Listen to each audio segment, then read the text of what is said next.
Theatre experience ഒരു രക്ഷയില്ല. എന്താ പറയുക, action, Mammootty, class, mass, swag എല്ലാം ഉണ്ട്, അടിപൊളിയാണ്. ഈ പെർഫോമൻസ് ആയിട്ട് നോക്കുമ്പോൾ എല്ലാം കൊണ്ട് അടിപൊളിയാണ്. സ്റ്റൈലിഷ് എന്ന് വെച്ചാൽ ഒരു രക്ഷയില്ലാത്ത രീതിയിലാണ് പടത്തിൽ മേക്ക് ചെയ്തേക്കുന്നത്. പടത്തിൽ സ്റ്റാർട്ടിങ് തൊട്ട് എൻഡിങ് വരെ BGMൽ മമ്മൂക്കയുടെ ഓരോ സ്വാഗം പിടിച്ചെന്ന് നിർത്തിയിട്ടുണ്ട്. ഈ ഗൗതം വാസുവിൻ്റെ കോമ്പിനേഷൻ സീൻസൊക്കെ കൊള്ളാം. ഷാൻഡോ ജാക്ക ഉണ്ട്.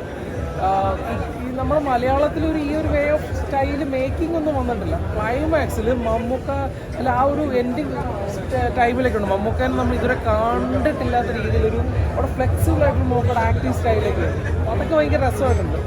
ഓരോ പറഞ്ഞു കഴിഞ്ഞാൽ അടിപൊളിയാണ്, കണ്ടിരിക്കാൻ പറ്റുന്നൊരു ടൈപ്പ് മൂവിയാണ്. ഒരു ഇൻവെസ്റ്റിഗേഷൻ ത്രില്ലർ എന്ന് പറയാം.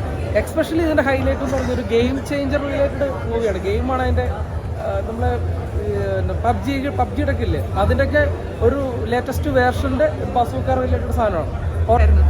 ആസ് യൂഷ്വൽ ഭയങ്കര ഹാൻസം ആയിട്ട് ഫീൽ ചെയ്തു. പിന്നെ അവസാനത്തെ ലുക്ക് ഒരു എന്താ പറയുക, ഒരു സസ്പെൻസ് ആണെന്ന് പറയുന്നുണ്ട്. പക്ഷെ എല്ലാം നല്ലതായിരുന്നു. അപ്പോൾ പിന്നെ തീർച്ചയായിട്ടും ഫാമിലിക്ക്, കുട്ടികൾക്ക് എല്ലാവർക്കും വന്ന് കാണാൻ പറ്റും. അല്ലാതെ അതിനകത്ത് കാണാൻ പറ്റാത്ത രീതിയിലുള്ള അല്ലെ കുട്ടികൾക്ക് പ്രശ്നം ഒരു സീൻസും ഉണ്ടായിരുന്നില്ല. കുറച്ച് ഫൈറ്റ്സ് ഉണ്ടായിരുന്നു, ആവശ്യത്തിന് fights. Mammookka was the best. പൊളിച്ചടിക്കുക. എന്നിട്ട് നമ്മൾ ഇനിയും ഇതുപോലെ സിനിമകൾ മമ്മൂക്ക വീണ്ടും വന്ന് ചെയ്യണം, അതിനുവേണ്ടി കാത്തിരിക്കുന്നു. You were looking amazing, handsome, performance wise also അടിപൊളി. Love you Mammookka. BGM നന്നായിരുന്നു, നല്ലതായിരുന്നു. BGM ഓൾസോ അതിന് എല്ലാം അതുപോലെ റൈറ്റർ ആൻഡ് ഡയറക്ടറിന് പ്രത്യേകം congrats. He also deserve all the appreciation. കാരണം അത്ര നന്നായിട്ട് അത് എടുത്തിട്ടുണ്ട്. അതുകൊണ്ടാണല്ലോ നമ്മൾ എൻഗേജിങ് ആയിട്ടും ത്രില്ലിംഗ് ആയിട്ടും ആ സിനിമ ഇരുന്ന് കണ്ടുകൊണ്ടിരുന്നത്. സോ മമ്മൂക്ക ഇത്രയും നന്നായിട്ട് കാണിച്ചതിലും ഒരുപാട് സന്തോഷം. ശരിക്കും അൺഎക്സ്പെക്റ്റഡ് ആയിട്ടുള്ള ഒരു എക്സ്പീരിയൻസ് ആയിരുന്നു. അതുകൊണ്ട് തന്നെ സന്തോഷം. വീണ്ടും തിയേറ്ററിൽ ഒരിക്കൽ കൂടെ കാണണമെന്ന് ആഗ്രഹിക്കുന്നു. എല്ലാവർക്കും തിയേറ്ററിൽ വന്ന് കാണാം. കുട്ടികൾക്കാണെങ്കിലും ഫാമിലിക്കാണെങ്കിലും യങ്സ്റ്റേഴ്സിനുമൊക്കെ. I sure they all will like it. ഇത്ര ഫ്ലെക്സിബിളായിട്ട് ആ ഒരു ക്യാരക്ടറിനെ ബിൽഡപ്പ് ചെയ്തേക്കുന്ന ഒരു രക്ഷയില്ല. അത് കൈയടിക്കാനുള്ള ഐറ്റം ഉണ്ട്. ഒരു ഗെയിം, ഒരു പബ്ജിയൊക്കെ പോലുള്ള ഒരു ഗെയിമുണ്ട്, അതിൻ്റെയൊക്കെ ഒരു ലേറ്റസ്റ്റ് വേർഷൻ പോലൊരു ഇതിനാണ് കഥ മേക്ക് ചെയ്തേക്കുന്നത്. സോ ഒരു തിയേറ്റർ വാസിബിളായിട്ടുള്ള ഒരു സ്റ്റൈലിഷ് ആയിട്ടുള്ള മമ്മൂക്കേനെ തിയേറ്ററിൽ എൻഡിങ് വരെ കണ്ടിരിക്കും. പടത്തിലൊരു ക്യാമിയ റോളുണ്ട്, ആറാട്ടണ്ണൻ ക്യാമിയ റോളായിട്ട് വരുന്നുണ്ട്. സോ തിയേറ്റർ വാച്ച് മൂവിയായിട്ടാണ് എനിക്ക് പേഴ്സണൽ ഫീൽ ചെയ്തേക്കുന്നത്.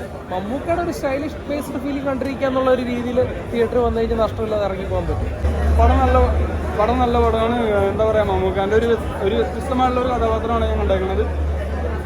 പിന്നെ നല്ല ആക്ഷനാണ്, BGM, പിന്നെ എല്ലാം കൊണ്ടും പടം സൂപ്പറാണ്. എല്ലാവരും മസ്റ്റായിട്ട് തിയേറ്ററിൽ തന്നെ വന്ന് പടം കാണാം. പിന്നെ BGM എന്ന് പറയുന്നത് ഒരു രക്ഷയില്ല, സൂപ്പർ BGM. തിയേറ്ററിലോട്ട് കയറുമ്പോൾ തന്നെ എല്ലാം എഴുതി കാണിക്കുമ്പോൾ തന്നെ തുടങ്ങും. ഒച്ചപ്പാടും ഒരു രക്ഷയില്ല, സൂപ്പർ പടമാണ്. എല്ലാവരും തിയേറ്ററിൽ തന്നെ വന്നൊരു പടം കാണാം കേട്ടോ. ഫാൻസിനുള്ള പടം ഇത്. ഫാൻസ് ഇത് മമ്മൂക്ക ഫാൻസ് പരിപാടിയാണ്. നല്ല മേക്കിംഗ്. അതെന്താ വെച്ച് കഴിഞ്ഞാൽ അതിൽ ആ സംവിധായകൻ ആ ഒരു സിനിമയിൽ ചെയ്യുന്ന ഒരു പരിപാടിയുണ്ട്. അത് ഞാൻ കൂടുതൽ പറഞ്ഞാൽ കയ്യിൽ പോകും. അപ്പോൾ അത് എന്തായാലും നിങ്ങൾ പോയിട്ട് തിയേറ്ററിൽ കാണണം ഈ പടം. അപ്പോൾ തിയേറ്ററിൽ കാണുമ്പോൾ തന്നെ നിങ്ങൾക്ക് എൻ്റെ ഈ റിയാക്ഷനൊക്കെ നിങ്ങൾക്ക് കറക്റ്റായിട്ട് തോന്നും.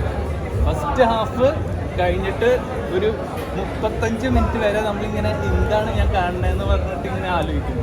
പിന്നെ അങ്ങോട്ട് ആ ലാസ്റ്റത്തെ 20 മിനിറ്റിൽ പടം വേറെ ലെവൽ. അത് അത്രേ ഉള്ളൂ. നിങ്ങൾ പോയിട്ട് കാണാം. നിങ്ങൾ പോയിട്ട് കണ്ടിട്ട് നിങ്ങളുടെ ഇത് തന്നെയായിരിക്കും നിങ്ങളുടെ റിയാക്ഷൻ. പോയിട്ട് കാണാം. ശരി.